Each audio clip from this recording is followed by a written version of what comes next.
¿Cómo saber si el trabajador que está haciendo una tarea en la fábrica A está allí cumpliendo una tarea que la fábrica A le encomendó al empleador, a la empresa B, o si está allí en un caso de interposición fraudulenta? La regla es la siguiente, y les aclaro que esto en la profesión lo van a ver mucho, esto es objeto de una gran litigiosidad y que depende de circunstancias de hecho. Básicamente los jueces lo que se fijan es lo siguiente. Si esa persona que está en nuestro ejemplo en la fábrica A haciendo una tarea, está haciendo la tarea bajo la subordinación directa, bajo las órdenes, bajo las instrucciones del cuerpo jerárquico de esta empresa A, esto es un indicador muy claro de que trabaja para A. Si en cambio él estuviera allí con otros compañeros, con un supervisor, con una persona representante de esa otra empresa, llamémoslas B, sería razonable pensar que no está allí trabajando directamente para mí, sino que está allí trabajando para esa empresa B que lo envió a hacer un trabajo. Imagínense que ustedes en el estudio tienen un problema de informática, entonces llaman a una empresa de servicios informáticos y envía un técnico. Y en el momento en que el técnico está arreglando la computadora de ustedes, alguien mirase y le pasaría como en nuestro ejemplo de recién. Lo veríamos en el estudio jurídico. ¿Podríamos sospechar que es empleado del estudio jurídico? Sí, podríamos sospecharlo. Pero no está recibiendo instrucciones ni órdenes del estudio jurídico. Está allí cumpliendo una misión que le encomendó otra empresa. O sea, está allí como empleado de otra empresa. Y esto es lo que a veces no resulta fácil de determinar. Depende mucho del hecho y de la prueba de cada caso. Si no se prueba en ese expediente que efectivamente la empresa A le encomendó a la empresa B que le hiciera una tarea o un servicio y que esta persona estaba haciendo esto de parte de ese otro, se aplica la regla del artículo 29 del primer párrafo y van a decir, señor, usted es empleado directo de aquella empresa en la que prestó sus servicios. Ustedes dirán, pero esto es muy peligroso. Por supuesto, esto no pasa en relaciones instantáneas como regla. Si alguien viene a arreglarnos una computadora, estará 1 hora, 2 horas, 1 día, 2 días, 3 y no más.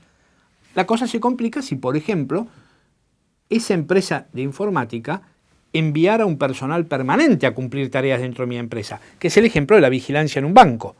Allí los roles no están tan claros y no son tan visibles. Entonces es muy necesario en los pleitos, para saber quién era el empleador, ver esto, si hay incorporación a la empresa donde se está prestando los servicios, o si es nada más que un agente que entra acá, pero que sigue teniendo la camiseta de la otra empresa, que por ejemplo ante un problema no le pregunta a los jefes de aquí, sino que llama a su jefe para preguntarle qué hago frente a este problema, etcétera, etcétera.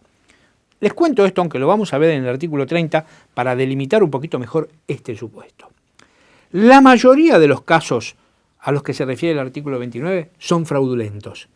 Es decir, son empleadores que, con malas intenciones o sin ellas, no asumen el rol de empleador y tienen trabajadores trabajando a sus órdenes, bajo sus directivas, bajo sus instrucciones, pero aparece como empleador un tercero. Y esto es muy tentador.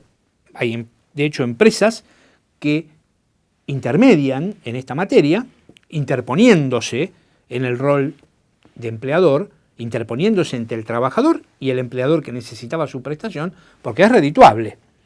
Pero esto al derecho del trabajo no le gusta. Primero por apego al principio de primacía de la realidad. Es mejor que cada uno ocupe su rol y que sepamos quién es quién. Pero además por el miedo ya mencionado al fraude y sobre todo a la insolvencia.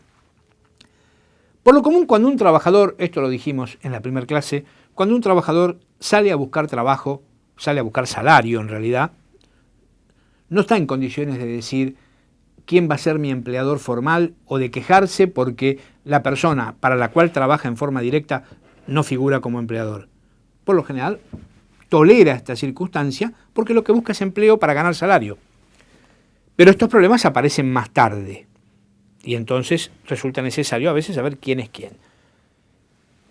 Los empresarios tienen que saber, y ustedes como abogados tienen que asesorar en esta materia, cuando lo sean, que no es conveniente para el empresario disimular su carácter de empleador, porque en el momento va a lograr su cometido, pero más tarde o más temprano, precisamente cuando aparezca el conflicto cuyas consecuencias quiso evitar con esta maniobra, la ley le dice, no nos importa nada, usted aprovechó el trabajo de esta persona, usted es el verdadero empleador. Pero yo no soy el empleador es fulano y él lo reconoce. Le respondemos con el principio de primacía de la realidad. No importa lo que digan los papeles, lo importante es quién era. Usted era el empleador, usted aprovechó la prestación laboral, la ley dice que usted es el empleador. Y listo, y no hay discusión y no hay posibilidades de prueba en contrario en esta materia.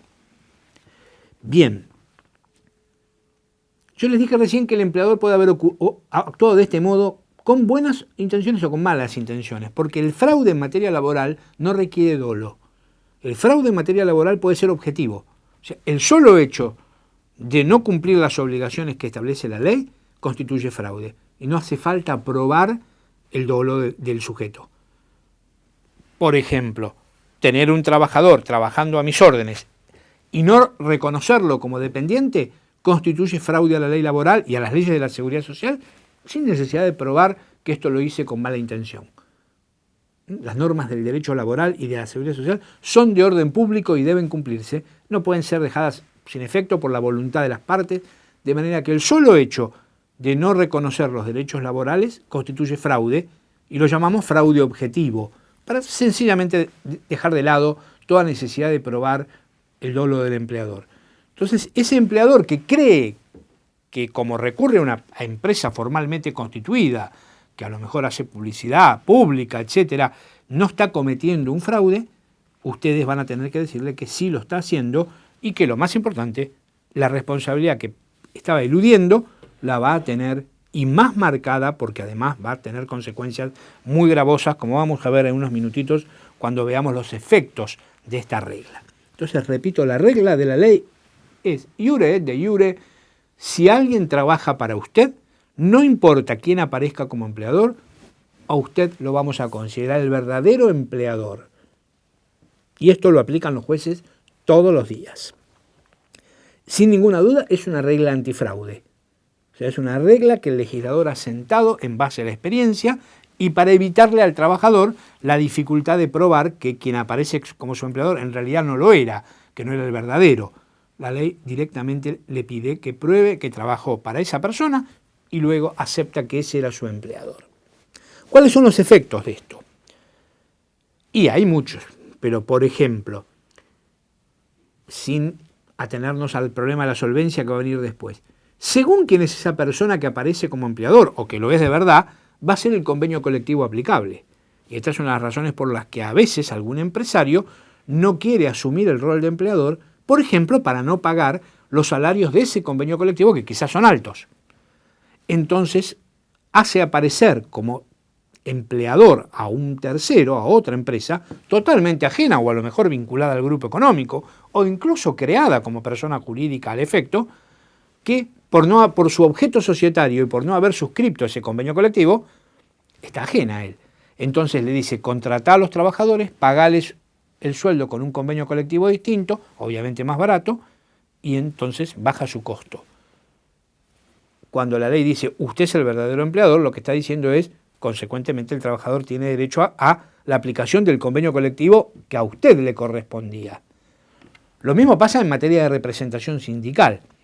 Esta es otra razón por la cual muchas veces los empleadores no toman personal a nombre propio o una porción la mantienen bajo la ficción de que son empleados de otros. Ya van a ver más adelante en este curso que la ley de asociaciones profesionales prevé que en cada establecimiento, a partir de un número determinado de empleados, estos tienen derecho a elegir delegados de personal. Una institución muy importante del derecho sindical. Entonces hay empresarios que reconocen que tienen solo un número chico de empleados para que no puedan elegir delegados. Entonces al resto lo hacen aparecer como empleado de otra empresa. Pero en realidad los trabajadores, si se organizan sindicalmente y se deciden a postularse, a generar una representación en la empresa y a postularse, van a decir acá somos todos empleados de la empresa. Y si esto se discutiera judicialmente, seguramente van a tener razón. Por supuesto, en materia de responsabilidad a la hora de una deuda, como les dije, es muy importante saber que ese empresario que quería eludir su responsabilidad va a ser el directamente responsable de esto. Pero en el día a día hay un elemento muy importante y es que el empleador es el que tiene el deber de ocupación que prevé el artículo 78. Pronto vamos a ver también, cuando analicemos derechos y deberes de las partes, que los dos principales deberes que asume el empleador cuando pacta una relación laboral son el deber de dar ocupación efectiva y el deber de pagar la retribución. Como contrapartida, el trabajador asume la obligación de poner su capacidad laborativa a disposición del empleador para que la dirija y la aproveche técnica y económicamente. El deudor del deber de dar ocupación es el verdadero empleador. Y esto da lugar a muchos conflictos donde el empleador que ha eludido asumir su rol queda atrapado en una trampa. Cuando se produce un conflicto, ese trabajador le va a enviar un telegrama o una carta documento a aquel titular de la fábrica donde presta servicios, de la fábrica, del local, del comercio, el taller, lo que fuere. Le va a decir, ante tal problema, acláreme mi situación laboral. Por ejemplo, se peleó con el capataz y no lo dejan entrar. Va a ir a ver un abogado y ustedes le van a redactar un telegrama que diga, ante negativa de tareas de ayer, acláreme mi situación laboral. Claro, si ese empresario no asumió el carácter de empleador, ¿qué le va a contestar? Mire, yo no soy su empleador, diríjase a fulano de tal, que es su verdadero empleador. Y ahí viene el gran problema, es una trampa en la que queda atrapado. Porque el trabajador le va a decir, no, mi verdadero empleador es usted. Así que el que me tiene que cumplir el deber de ocupación es usted. Por lo común, ese empresario sigue fiel con su tesis y dice, yo no soy su empleador, dirija sus reclamos a quien corresponde. El trabajador le va a decir, me considero despedido. Ya van a ver, artículo 242 de la ley, que cuando cualquiera de las partes sufre un incumplimiento grave de parte del otro, puede romper el contrato. En el caso del trabajador, frente a la negativa de tareas, y en este caso la negativa del carácter de empleador, el trabajador puede decir, me considero injuriado y despedido. ¿Y qué van a discutir en el pleito? Nada más que esto, ¿quién era el empleador? Entonces lo va a llevar a juicio y él va a decir, yo no era el empleador era un tercero. El trabajador va a decir, yo prestaba servicios en la fábrica. ¿El demandado lo reconoce o lo prueban por testigos que prestaba servicios allí? El juez le va a decir, usted era el empleador. Por ende, usted debió haber respondido cuando el trabajador le pidió que le aclarara la situación laboral. Como usted no le respondió, el trabajador tenía derecho a considerarse injuriado y despedido. Listo, se terminó el pleito. Y ese empleador que participó en esta maniobra para salirse de la relación laboral, queda en indefensión por su propia causa, por su propia culpa, y va a ser condenado a pagar las indemnizaciones por despido. Pero además, el empleador tiene el deber de registrar el contrato de trabajo, obligación que surge a caballo de la ley de contrato de trabajo y de las leyes de seguridad social. Es deber del empleador, de la ley de contrato de trabajo y de la ley 24.013, que el empleador lleve un libro donde registra a cada trabajador dependiente y que además lo dé de alta ante la seguridad social, ante el registro único de la seguridad social. Artículos 7 y 18 de la ley 24.013. De manera que este empleador, que tuvo un trabajador trabajando para él y no lo registró, va a estar en falta. Y esto le va a generar graves sanciones. Sanciones administrativas, una multa que le puede aplicar la Autoridad Administrativa de Trabajo, pero además las sanciones que prevé la ley 24.013 por no haber asumido el carácter de empleador, que equivalen al 25% de los salarios que el trabajador devengó a lo largo de toda esa relación laboral no reconocida. O sea, como ven, la situación de este empleador que no quiso reconocer su papel no es para nada envidiable, de modo que esta no es una práctica exitosa.